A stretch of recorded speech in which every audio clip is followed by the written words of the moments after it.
Hey everybody, welcome to another YouTube installment of my channel. Happy that you're watching. I did a recent post on a wonderful Bill Evans ballad that I've enjoyed playing for many years called Remembering the Rain. I would recommend, if you're working with a vocalist, that you go to the Bill Evans fake book because there's a wonderful lyric with this tune and it's a very singable melody.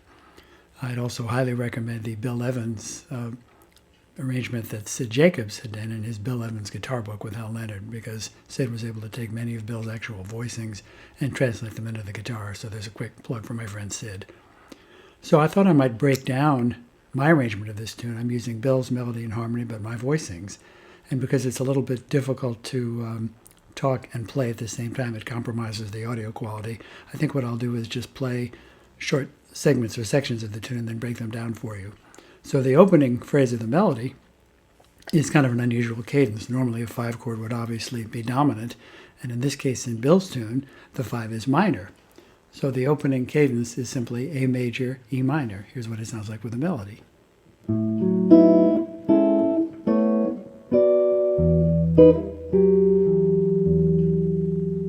So for that first A major, I did a little bit of interior voice movement.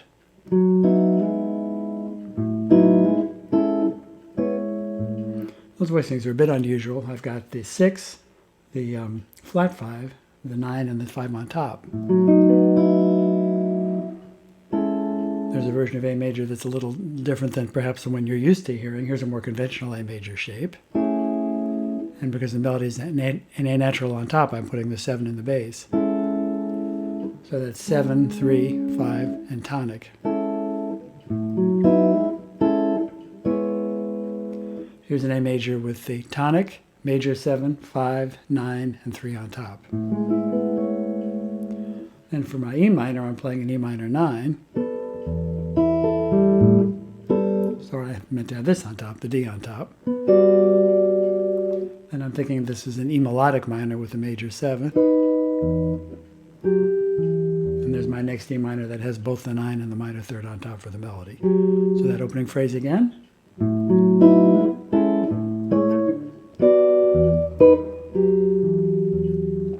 Now he's on his way to the 4 chord, so I'm going to play A major again and then set up a quick 2-5 to the 4 chord, although he actually plays it with the tritone sub. So I'm going to be playing A major, variations on E minor, E flat 7, actually E flat 9, sharp 11, and resolving ultimately to D major. Here's the next phrase.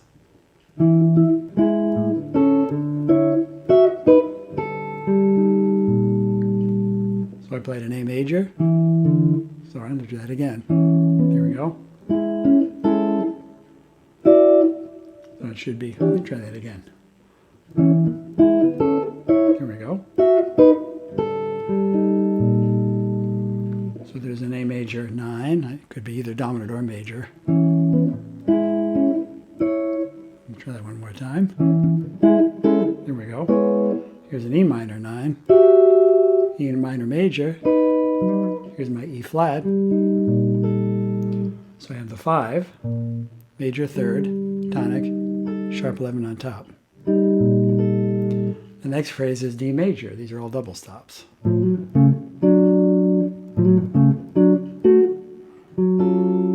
Now he's resolving to the 3 minor, so I'm playing this as an E flat half diminished with a natural 9. This is low Korean sharp 2 territory, the 6th mode of the melodic minor.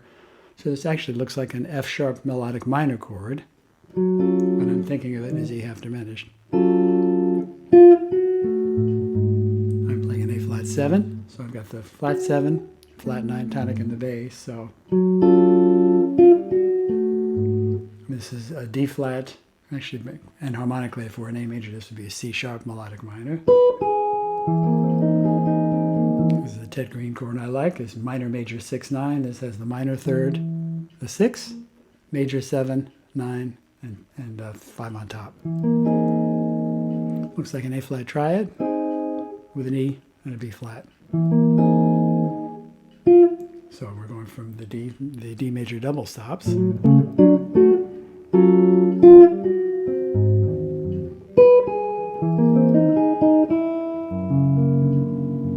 So what I'm doing is cycling down to a 2 chord here. This is an F sharp 7 The melody is an E natural. I'm doing it with the open E string. And I've got a bit of tension in this chord combined with a sus. So I'm using the open D string and the C sharp together. The open B string is my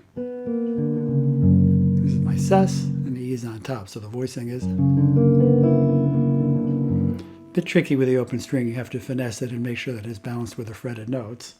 So going from that C sharp minor, let me try that again. It's difficult when I stop and start. I'll try to play it correctly for you. I'm going to backtrack a little farther. I'm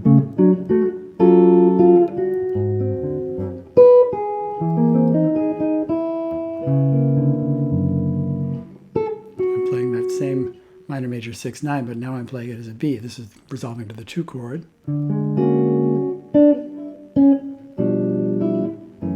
That's a very simple G7, resolving to an F sharp minor. I might put the 6 in there. This next little bit of the melody is right off of an F sharp minor chord. Sometimes I'll put the major 7 in. But that's all F sharp minor. Now he's resolving down to a 4 chord, so we're on our way to a 2-5 to D major.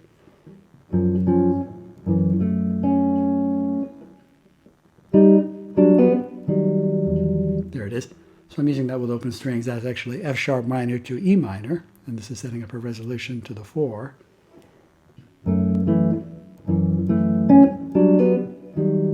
That's an E minor. I'm using the major 7, the 9, and the minor 3rd. The melody is the open G.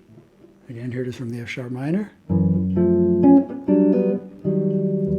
And actually, he skips right to the 4 chord. There's no 5 that's referenced here.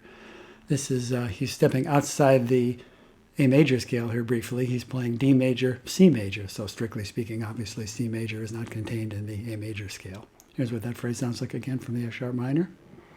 Now I'm playing D major. So this last chord is just a D major 9. So this is C major. What I'm doing actually, strictly speaking, is the C major, but I threw in the 11.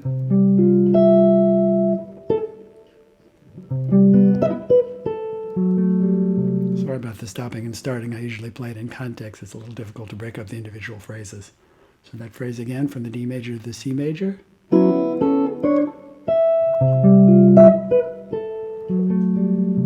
And for the C major, I played tonic, flat 5, 6, 5, and then the other 13 on top. Now this next little bit I'm just playing as fourths. That's all B minor, so that's just essentially the melody is essentially doing that. I'm thinking there's both as B minor, so it's a 2nd and a 4th, using the same voicing down here. I'm playing a B minor with the open G string, so that's Aeolian minor. Again, hard to do this out of context. Sorry, guys. And we're resolving now to the relative minor, so this is an A flat 7. I've got the flat 9 on top and the 5 here. Resolving to the C sharp minor. For the C sharp minor, you notice I'm using a lot of open strings, especially since I'm playing this rubato. It allows for the open strings to ring and gives you some nice transitions from chord to chord. For this C sharp minor, I've got the 5 in the bass, flat 3, 6, flat 7, open E on top of the minor 3rd. So from here, try that again.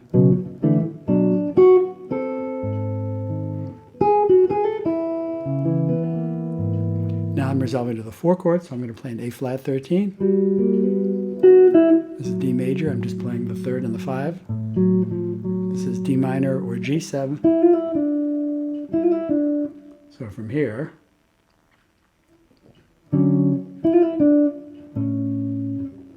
let me think about what the melody is doing there. Again, it's hard to stop and start, I apologize. I'm going to back up a little bit.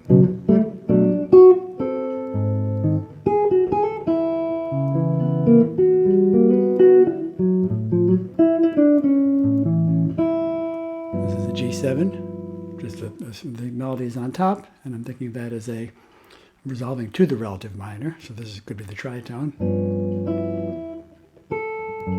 Very simple F sharp minor voicing. This becomes an F sharp 7. What I'm doing here is major third, tonic, flat 9, 5 on top, B minor, 11, E7. It's actually an E9. It's got the third and the 4. And there's my A major for the very last bit of the tune. So hopefully breaking down those voicings, showing you how I'm using open strings, moving through it in a rubato fashion. Let me play the whole melody once more uninterrupted now. Here we go, Remembering the Rain from Bill Evans.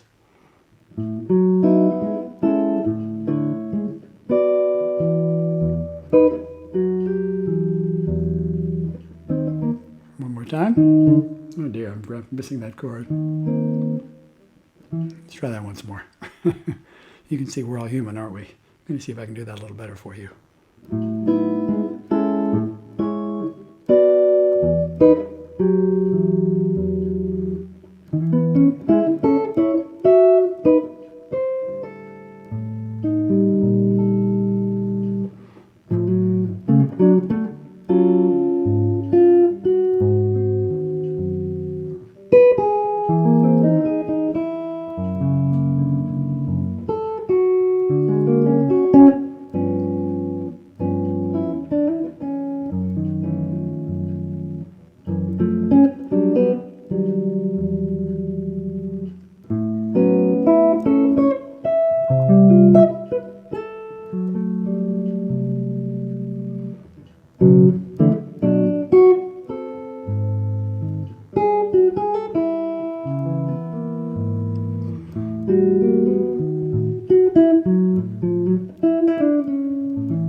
So I apologize for a few of my little stops and starts there. As I mentioned, sometimes it's a little tricky to take things out of context and not play the entire arrangement. So I hope that some of these voicings might be useful for you, not only in the context of remembering the rain, but just in general. This is, I think, the best way to learn new chords and internalize them, put them in the context of an arrangement. So thank you for watching this video. If you liked it, please share it, and I'd love it if you'd consider subscribing to my YouTube channel. See you very soon. Take care, everybody.